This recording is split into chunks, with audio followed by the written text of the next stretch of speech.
जो पोएम आज हम करने जा रहे हैं वो शेल सिल्वरस्टीन ने लिखी है। बहुत ही मज़ेदार और इंटरेस्टिंग पोएम है। नाम है द क्रोकोडाइल्स टूथेक, यानी मगरमच्छ के दांत का दर्द। पोएम में मगरमच्छ को एक डेंटिस्ट के पास जाते हुए दिखाया है। खुद में ही बहुत इंटरेस्टिंग और फनी चीज़ है। मगरमच्छ जो अपने खतरनाक दांतों के लिए जाना जाता है, इस बार डेंटिस्ट के पास पहुंच गया है अपने दांतों का इलाज कराने। और डेंटिस्ट जो कि यूजुअली बहुत पोलाइट और सॉफ्ट स्पोकन और सिंपैथेटिक माने जाते हैं, वो मगरमच्छ के दांतों का चेकअप करता है, लेकिन कुछ ऐसी चीजें भी करता है जिससे पोएम को एक सडन ट्विस्ट, सडन टर्न मिलता है। चलिए देखते हैं कैसे। The crocodile went to the dentist and sat down in the chair. तो पहली ही लाइन में हमें एक बहुत फनी चीज नजर आ रही है। एक मगरमच्छ है, एक क्रोकोडाइल है और वो डेंटिस्ट के पास जाता है। यहाँ पर सिल्वरस्टीन ने एक बहुत फनी, absurd, एक इम्पॉसिबल सी चीज की है। उसने मगरमच्छ को ह्यूमनाइज कर दिया है। The crocodile is shown as a human और उसको डेंटिस्ट के पास जाते हुए दिखाया है, जो कि कभी नहीं हो सकता। तो ये एक इंटरेस्टिंग जोक भी है, लेकिन इसके पीछे एक मैसेज भी है। And sat down in the chair, और वो मगरमच्छ डेंटिस्ट की चेयर पे जाकर बैठ जाता है। And the dentist said, now tell me sir, why does it hurt and where? और डेंटिस्ट बजाय चीखने चिल्लाने के, वहाँ से भाग जाने के और शायद वाइल्ड लाइफ अथॉरिटीज़ को फ़ोन कर देने के, वो बड़े तसल्ली से उस क्रोकोडाइल से पूछता है, sir why does it hurt, क्यों दर्द हो रहा है, एंड वेयर, कहाँ दर्द हो रहा है? तो all in all poetic, absurd, impossible, funny situation create करने की कोशिश कर रहा है। And the crocodile said, I'll tell you the truth, I have a terrible ache in my tooth. Crocodile कहता है, I'll tell you the truth, मैं आपको सच बताता हूँ। I have a terrible ache in my tooth, मेरे दांत में, मेरे टूथ में एक terrible ache है, एक बहुत बुरा, terrible यानी बहुत बुरा, ache यानी दर्द है। And he opened his jaws so wide that the dentist he climbed right inside. और फिर से एक और फनी सीन क्रिएट किया गया है। क्रोकोडाइल अपना मुंह चौड़ा चौड़ा चौड़ा, वाइड वाइड वाइड खोलता है और इतना बड़ा मुंह खोल लेता है। क्रोकोडाइल बहुत ह्यूज होता है, उसका माउथ भी बहुत ह्यूज होता है। एक ह्यूमन आराम से उसके अंदर आ सकता है। क्रोकोडाइल ने अपने जबड़े को एकदम वाइड खोला, that the dentist he climbed right inside, और वो डेंटिस्ट जिसे अब तक भाग जाना चाहिए अपना डेंटल क्लिनिक बंद करके, वो मगरमच्छ के मुंह में जाके बैठ गया है, चढ़ गया है। ही क्लाइम्ड यानी चढ़ना, और वो चढ़कर राइट इनसाइड एकदम क्रोकोडाइल के मुंह के अंदर जाकर बैठ गया है। उसको लग रहा है कि वो कोई एडवेंचर कर रहा है, लेकिन उसको नहीं पता वो कितने बड़े खतरे में है। And the dentist laughed, oh isn't this fun? तो जैसा मैंने कहा, वो डेंटिस्ट एंजॉय कर रहा है, उसको लग रहा है मैं बहुत बड़ा एडवेंचर कर रहा हूँ, ये तो बड़ा मज़ेदार है। ओह इज़न्ट दिस फन? ओह ये तो बड़ा मज़ेदार है। As he pulled the teeth out one by one, और आप देखिए उसने क्रोकोडाइल से ये नहीं पूछा कि कौन से दांत में दर्द है, उसने सीधा अंदर बैठते ही मज़े लेने के चक्कर में, एडवेंचर करने के चक्कर में, वन बाय वन, एक एक करके उस क्रोकोडाइल के टीथ पुल आउट करने शुरू कर दिए, बाहर खींचने शुरू कर दिए। तो यहाँ आपको दिखाया जा रहा है कि जब हम डेंजर लेते हैं बिना सोचे समझे, तो उसके कॉन्सिक्वेंसेस बहुत खतरनाक हो सकते हैं। चलिए देखते हैं आगे पोएम में क्या होता है। And the crocodile cried, "You're hurting me so. Please put down your pliers and let me go." और क्रोकोडाइल रोया, ही क्राइड, चिल्लाया, "You're hurting me so." Sir आप मुझे हर्ट कर रहे हैं, आप मेरे दांतों में पेन क्रिएट कर रहे हैं। Please put down your pliers and let me go. Please अपने ये प्लायर्स, वो टूल जिससे वो दांत खींच रहा है, उन प्लायर्स को आप नीचे रख दीजिए और मुझे जाने दीजिए। यहाँ पे आप देखिए कि क्रोकोडाइल पावर की पोजीशन में है। वो चाहे तो एक सेकंड में उस डेंटिस्ट को निगल सकता है, लेकिन वो उस डेंटिस्ट से रिक्वेस्ट कर रहा है कि प्लीज़ अपना ये टूल नीचे रख दीजिए, मुझे जाने दीजिए। जिस तरह से आप मेरा दांत एक एक करके बाहर खींचे जा रहे हैं, मुझे उससे बहुत दर्द हो रहा है। आप जानते हैं ना कि डेंटिस्ट के पास जाने में कितना दर्द होता है। तो क्रोकोडाइल के तो बेचारे के एक एक करके दांत ही निकल रहे हैं, तो उसको बहुत दर्द हो रहा है, वो रो रहा है, वो डेंटिस्ट से रिक्वेस्ट कर रहा है कि आप प्लीज़ ये टूल नीचे रख दीजिए और मुझे जाने दीजिए। But the dentist just laughed with a हो हो हो। लेकिन क्रोकोडाइल की इतनी पेन भरी क्राई सुनने के बाद भी डेंटिस्ट उसके साथ सिंपैथी नहीं करता, पोलाइटनेस से उसकी बात समझने की कोशिश नहीं करता, वो हंसता है। ही लाफ्ड विद अ हो हो।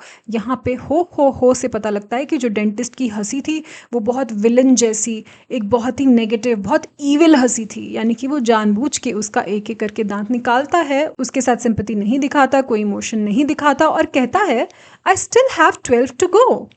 यानी कि अभी तो मुझे तुम्हारे 12 दांत और निकालने हैं। क्यों भाई, क्रोकोडाइल ने तो नहीं कहा कि मेरे 12 के 12 दांतों में पेन हो रहा है। उसने तो नहीं कहा कि तुम मेरे दांत बाहर निकालना शुरू कर दो। वो तो यहाँ तुमसे हेल्प मांगने आया है, लेकिन तुम अपनी पावर का गलत इस्तेमाल कर रहे हो। डेंटिस्ट अपनी पावर का गलत इस्तेमाल कर रहा है और इस पूरे एक्सपीरियंस को as an adventure, as a मज़ेदार चीज़, एज ए फन एक्टिविटी ले रहा है और वो उस क्रोकोडाइल का एक एक करके प्लायर्स के साथ दांत निकालना शुरू कर रहा है और कह रहा है कि अभी तो मैं तुम्हारे 12 दांत और निकालूंगा। Oops, that the wrong one I confess. और वो कहता है उप्स, ओह ये तो गलत निकल आया, मैं मानता हूँ। तो ये देखिए, उप्स वर्ड यूज़ करने से पता चलता है कि वो जो डेंटिस्ट है वो क्रोकोडाइल को सीरियसली नहीं ले रहा है। उप्स हम तब बोलते हैं जब हमसे कोई हल्की सी गलती हो जाती है। जैसे किसी की शर्ट पे पेन से लिखा गया तो हम बोलते हैं ओ उप्स, आई एम सॉरी। या फिर पानी का ग्लास शायद नीचे गिर जाए तो हम बोलते हैं उप्स, ये पानी गिर गया, आई एम सॉरी। कभी बड़ी गलती के लिए, जैसे किसी का गलत दांत निकाल दो, उसके लिए इंसान ऊप्स नहीं कहता। अगर ऊप्स कहता है तो उससे पता चलता है कि वो इस बात को सीरियसली नहीं ले रहा है। That's the wrong one I confess, यानी कि वो उसका गलत दांत निकाल रहा है और उसको सीरियसली भी नहीं ले रहा। But what's one crocodile's tooth more और लेस। और गलती करने के बावजूद, माफ़ी ना मांगने के बावजूद वो क्या कर रहा है, वो कह रहा है क्या हुआ अगर एक क्रोकोडाइल का एक दांत इधर उधर हो गया, तो एक ज़्यादा निकल गया, एक कम निकल गया, क्या फ़र्क पड़ता है। ओ माय गॉड, वो डेंटिस्ट उस क्रोकोडाइल को बहुत गलत तरीके से ट्रीट कर रहा है, अपनी पावर का बहुत गलत इस्तेमाल कर रहा है। वो क्रोकोडाइल एक वल्नरेबल पोजीशन में है, पेन में है, अभी वीक है, लेकिन वो डेंटिस्ट अपनी पावर का रॉन्ग इस्तेमाल करके उसको और परेशान और पेन और दर्द करने की कोशिश कर रहा है। तो क्या क्रोकोडाइल चुपचाप सहेगा या वो कुछ करेगा? चलिए देखते हैं। Then suddenly the jaws went snap and the dentist was gone right off the map. और देखा, जब डेंटिस्ट अपनी पावर का गलत इस्तेमाल कर रहा था तो crocodile was no longer weak. उसने क्या किया, सडनली, एकदम से अपने जॉज, अपना जो जबड़ा था, अपना जो माउथ था, उसको स्नैप करके बंद कर लिया and the dentist was gone. और वो डेंटिस्ट जो है वो गायब हो गया राइट ऑफ द मैप। उसको नक्शे से ही उड़ा दिया, उसको मुंह के अंदर रखा और निगल गया crocodile. And where he went, one only could guess. To north or south or east or west, he left no forwarding address. North गया, साउथ गया, ईस्ट गया, वेस्ट गया, डेंटिस्ट ने तो कोई एड्रेस नहीं छोड़ा। लेकिन हाँ, हम ये गेस कर सकते हैं कि वो डेंटिस्ट कहाँ गया। जैसी उसकी हरकतें थी वैसा उसके साथ हुआ और वो क्रोकोडाइल उसको खा गया। और इसके साथ हम आते हैं इस पोएम की लास्ट और मोस्ट इंटरेस्टिंग लाइन पे। टेबल्स टर्न कर रही है, पूरा एक्शन ही ट्विस्ट हो गया है जब स्पीकर कहता है बट व्हाट्स वन डेंटिस्ट मोर और लेस। जिस तरह से वो डेंटिस्ट उस क्रोकोडाइल के दांतों को सीरियसली नहीं ले रहा था और बोल रहा था what's one crocodile's tooth more और लेस, उसी तरह से स्पीकर कह रहा है तो क्या हुआ, एक डेंटिस्ट कम एक डेंटिस्ट ज़्यादा, क्या फ़र्क पड़ता है। जिस तरह से उसने उस क्रोकोडाइल के दांतों को सीरियसली नहीं लिया था, क्रोकोडाइल ने उस डेंटिस्ट को सीरियसली नहीं लिया। तो बस इसी के साथ ही ये पोएम ख़त्म होती है। बहुत ही इंटरेस्टिंग, बहुत ही मज़ेदार, फन पोएम है। जैसे को तैसा, जिसने जैसा किया उसके साथ वैसा ही हुआ। ये तो था इस पोएम का सिंपल मैसेज, लेकिन यहाँ पर एक बहुत डीप बात हो रही है जिसके बारे में आप class 9th 10th 11th 12th के स्टूडेंट्स हैं जिनके सिलेबस में ये पोएम प्रेस्क्राइब्ड है, तो आपको ये मालूम होना चाहिए कि यहाँ पर एक डीपर मैसेज है। और वो मैसेज क्या है। जब दो पार्टीज होती हैं, एक पार्टी के पास पावर होती है, दूसरी पार्टी वीक होती है।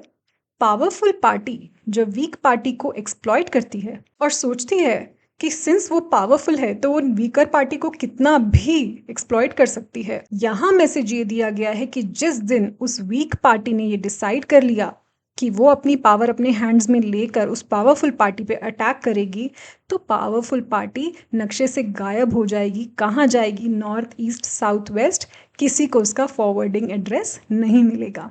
एक एग्जाम्पल के साथ समझाती हूँ। जैसे हम ह्यूमंस इस वक्त अपने आप को पावरफुल समझ रहे हैं और नेचर जो कि बहुत पावरफुल है लेकिन हम उसे वीक समझते हैं, तो हम पेड़ पे पेड़ काटे चले जा रहे हैं, रिवर्स पे रिवर्स हम माइन करते चले जा रहे हैं, सारे पहाड़ हम काटते चले जा रहे हैं, हर जगह हम घर, कंपनीज, फैक्ट्रीज बनाते चले जा रहे हैं। हम एक तरह से क्रोकोडाइल का एक एक टूथ करके निकालते जा रहे हैं।